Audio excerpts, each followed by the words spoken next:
Para más detalles estamos justamente con primero Martín Simonetta y Cristian Castillo, con quien vamos a conversar y vamos a tratar estos temas porque, bueno, están las dos posturas. Unos los que dicen que Cuba, así como está planteada, se va a ir desintegrando, deteriorando, y otros que plantean que ya la transición estaba planteada y habrá que ver qué es lo que pasa. Claro, a ver, le preguntamos a Martín Simonetta, porque sin duda Fidel Castro consolidó un país tan amado como odiado.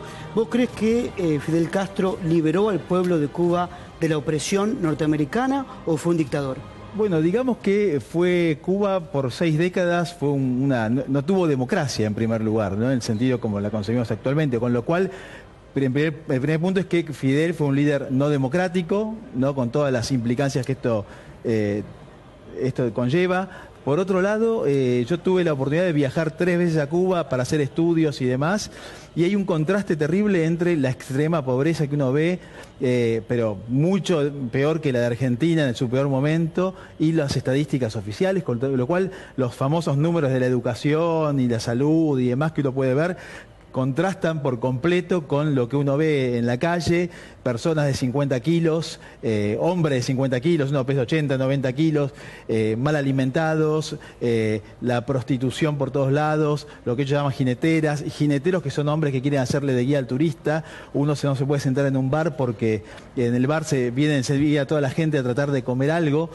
Una situación que yo cada vez que despegaba el avión de Cuba, de vuelta, que salía de Cuba, se me caían las lágrimas, ¿no? Una situación terriblemente extrema. Ahora, esto lo que vos lo que nos estás contando, este es el balance que vos crees que dio la revolución. Claro, uno dice, ¿por qué hay 2 millones de cubanos en los Estados Unidos? ¿Por qué se van los cubanos de Estados Unidos por razones políticas y también huyendo del hambre? ¿Por qué un balsero arriesga su vida? ¿No? Muchos de ellos pierden la vida en estas 90 millas entre Estados Unidos y Cuba. ¿Por qué arriesga la vida para escapar rumbo a lo desconocido, yéndose de su casa, ¿no? Bueno, justamente porque piensa que puede encontrar un sueño distinto en los Estados Unidos, que es una tierra que es completamente distinta. ¿Qué pensás, Cristian, vos de esto? No, primero que, sobre todo mexicanos van a Estados Unidos, ¿no? Es el país donde más inmigrantes hay, la mitad de todos los latinos son mexicanos, no son cubanos. Y segundo, que Estados Unidos tiene una política de promoción de la huida de los cubanos hacia Estados Unidos, dándole ventajas que no tienen los inmigrantes de ningún otro país, porque ni bien se pisa suelo norteamericano un cubano, pasa a tener legalidad, no es un indocumentado. Entonces en Cuba lo que hay es una contradicción muy grande entre el nivel educativo, prácticamente toda la población tiene un título terciario o universitario, eso es absolutamente generalizado, y después los recursos que obtiene, ¿no? Porque efectivamente Cuba viene estando sometida a un bloqueo brutal. 90.000 millones de dólares es el costo que ha tenido el bloqueo impuesto por los Estados Unidos a Cuba. Cristian, ¿para vos fue un dictador, Fidel Castro? A ver, es más compleja la situación. Yo soy crítico del régimen de partido único y del partido Estado y de la imposibilidad de los trabajadores de organizarse libremente más allá de los sindicatos estatales.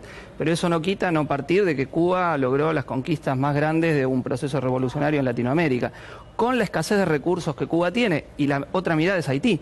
Digo, Cuba, si no hubiese tenido revolución y no hubiese expropiado el capital imperialista norteamericano, se estaría mirando en la cara de Haití. Eso no justifica no negar que efectivamente la burocratización del Estado cubano va en perjuicio de la propia población, así como la diferenciación social que hoy existe en Cuba, producto de la apertura hacia el capitalismo. Porque la discusión es que algunos lo que quieren, y cuando piensan en transición, lo que quieren es la restauración del capitalismo, que Cuba vuelva a estar colonizada por las multinacionales, que florezca el negocio inmobiliario, que subrepticiamente ya está floreciendo, y esa es la política a la que van. Yo como socialista aspiro a otra cosa. Cuando yo critico la falta de libertades políticas para los trabajadores en Cuba y de organización sindical, es para relanzar el proceso socialista en Cuba y que se extienda también al resto de América Latina, que creo que con Trump en el poder en Estados Unidos, digo, lo que pueden esperar no solo Cuba, sino todos los pueblos latinoamericanos, es una mayor agresividad respecto de la principal potencia de todo el planeta. Entonces, la necesidad de una política de antiimperialista creo que se refuerza al calor del nuevo liderazgo que Estados Unidos tiene. Ahora, hubo una primera instancia que tenía que ver con la revolución, con sacar a Batista del poder, con lo que se llamaba una Cuba que era el burdel de los Estados Unidos. Pero ahora es el burdel del mundo. Ahora está lleno de holandeses, españoles, italianos, que van a, digamos, justamente estar con sus chicas cubanas durante todo el año. Es de todo el mundo menos de Estados Unidos prácticamente. Es lamentable, uno no puede salir, como decíamos, de la habitación, del hotel, que lo acosan decenas de chicas buscando un dólar, digamos, ¿no? Es terrible, es una situación patética que yo no he tenido, no lo he visto en ninguna parte del mundo, ¿no? Ni en las más pobres que he estado. Pero, discúlpame, pero se nota, no viajaste a otros lugares, porque acá en la Argentina pasa lo mismo, tenés un 32% de la población. ¿Dónde te acosan las prostitutas? ¿Cómo pará? Me parece, primero no le faltemos el respeto a los trabajadores y al pueblo cubano, que trata de sobrevivir como puede con el mayor de los respetos. No, lo que me resulta insólito es que no menciones el bloqueo en primer lugar. Que no menciones que hay un bloqueo criminal del cual se benefician en gran parte los exiliados de Miami, que hacen grandes negocios con el bloqueo y que son los principales enemigos de esa situación. Entonces eso es lo primero que tenemos que decir, porque Cuba viene soportando, insisto, un bloqueo criminal. Ahora, la desigualdad social imperante, existente, es algo que uno va a criticar, el sistema bimonetario, que hace que algunos tengan acceso al CUC, yo lo escucho a la otra moneda y a otra, y... pero es otra. Mirá, en Cuba toda la población tiene lo que han quedado de conquistas del proceso revolucionario: acceso a la educación, acceso a la salud, es un mito, acceso a una vida. No es un mito. ¿Estuviste en Cuba? Sí, estuve en Cuba. Eso no es un mito, esa es parte de lo que podés ver de la realidad. Ahora, la población... 8 personas, pero no comen carne nunca. Pero Simoneta, no hay carne, no hay carne vacuna, no hay carne vacuna, eso es así.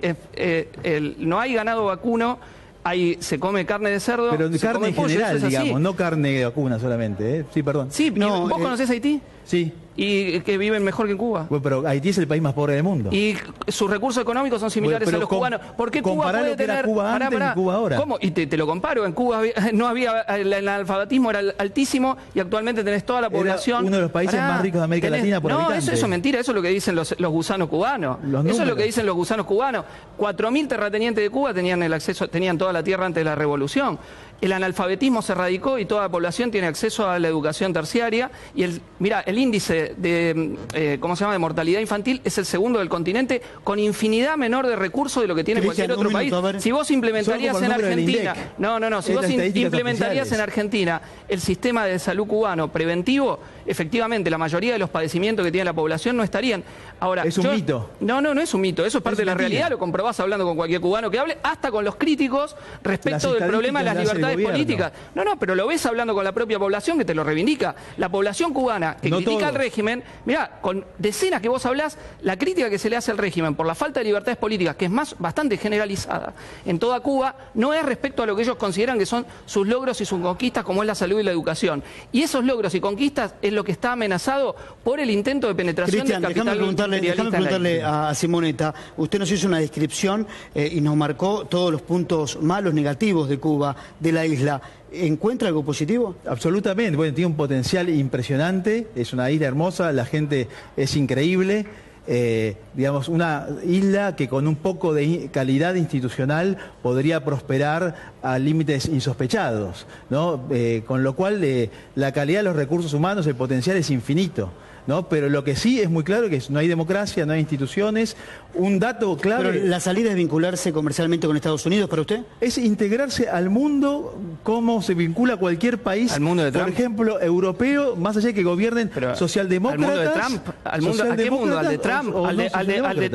¿Al de todos los racistas y fascistas que están subiendo al poder en varios países europeos también? Un solo dato. Nosotros en el hotel en Cuba podíamos acceder a todos los canales de cable. Los cubanos solo podían acceder a 3 canales. ¿Sí? No podían acceder a los canales del mundo.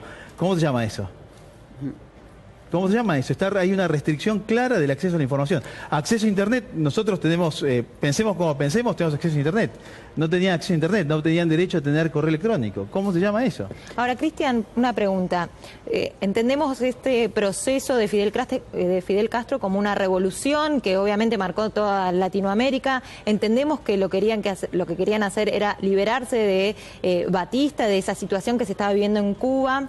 Se plantearon, como vos decís, derechos que tenían que ver con la educación, con la salud. Ahora, ¿qué fue lo que falló? Mira, yo creo que en Cuba el problema es que la vinculación con la Unión Soviética llegó a copiar el modelo de partido-Estado y de partido único.